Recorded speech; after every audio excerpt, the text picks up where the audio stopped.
Go ahead. Hi. During your speech, you made a lot of references to Jewish people, as well as certain people in your audience, not Jewish people in general, but certain people, especially in your audience, to Nazis. Now, that is extremely offensive when certain people are German, and they're also extremely offensive to people who've actually suffered under Nazi rule. I don't respect that anymore. I really don't. I've got to tell you, Norman Finkelstein is a beast.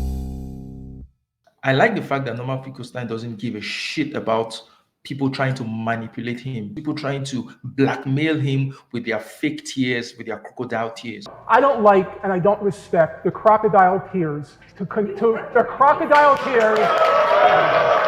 I mean, what does her tears have to do with anything? What does her tears have to do with the fact of the conflict? It has nothing to do with it. If you look at the way that girl started her conversation and the way she switched immediately into start crying, you just know that it's all fake. It's all phony. It's all trying to gain fake sympathy. But what about the sympathy for Palestinians who are being killed? Why is there no sympathy for the Palestinian people? That is extremely offensive when certain people are German, and they're also extremely offensive to people who've actually suffered under Nazi rule. Norman Finkelstein is not someone that you play this kind of bullshit with.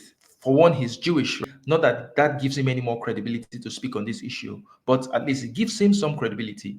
And the fact that both his mother and his father survived the concentration camps. They were both in concentration camps, and all of his family died in it. Allow me to finish, and allow me to finish. Listen, sir, allow me to finish. Sir, I don't like to play before an audience the Holocaust card. But since now I feel compelled to. My late father was in Auschwitz. My late mother, please shut up.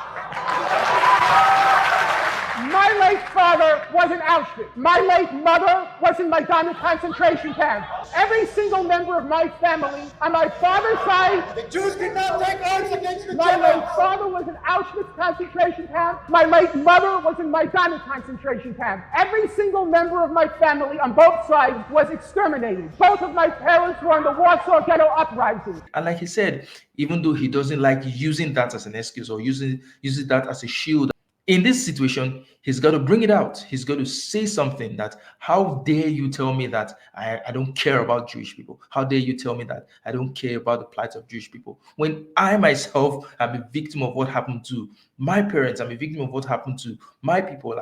As a Jewish person, I have a history. So he understands what it means to lose people. He understands what it means to be oppressed. He understands what it means to be systematically targeted. He is Jewish. And his parents went through all that shit, and they must have told him all these things, right? So he understands the plight of the Palestinians. In this conflict, people try to bring the Holocaust as though it's the Palestinians' fault. All that shit happened in Europe. All that was the fault of Europe. Why are the Palestinians paying for the problem that Europe created? Why are the Palestinians cleaning up the mess of the Europeans?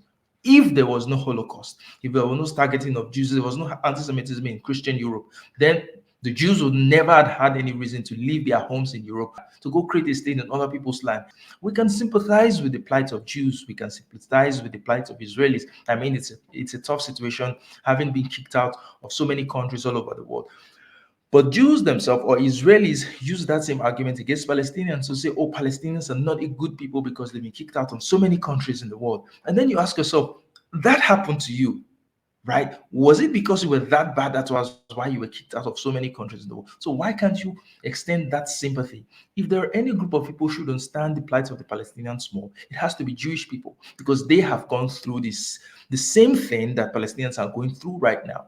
So for the fact that they cannot understand, they cannot empathize, well, not all of them. I think there are many Jews who understand and empathize, just like Finkelstein understands and empathizes with the cause of the Palestinian people. But there are just so many Israelis who they're not willing to engage with the facts. They're not willing to be empathetic. They're not willing to sympathize with the plight of the Palestinians and say, these people have done a great wrong and a great evil, and we need to do something to redress this situation. So you get someone like this lady coming out to blackmail Norman Finkelstein with her fake tears. And I like the fact that he didn't give into our bullshit. He called her bullshit. And that is why I love Norman Finkelstein. Both of my parents were in the Warsaw Ghetto Uprising, and it's precisely and exactly because of the lessons my parents taught me and my two siblings that I will not be silent when Israel commits its crimes against the Palestinians. And I consider nothing more despicable than to use their suffering and their martyrdom to try to justify the torture, the brutalization, the demolition of homes that Israel daily commits against the Palestinians. So I refuse any longer to be intimidated or browbeaten by the tears. If you had any heart in you, you would be crying for the Palestinians, not for what's been done.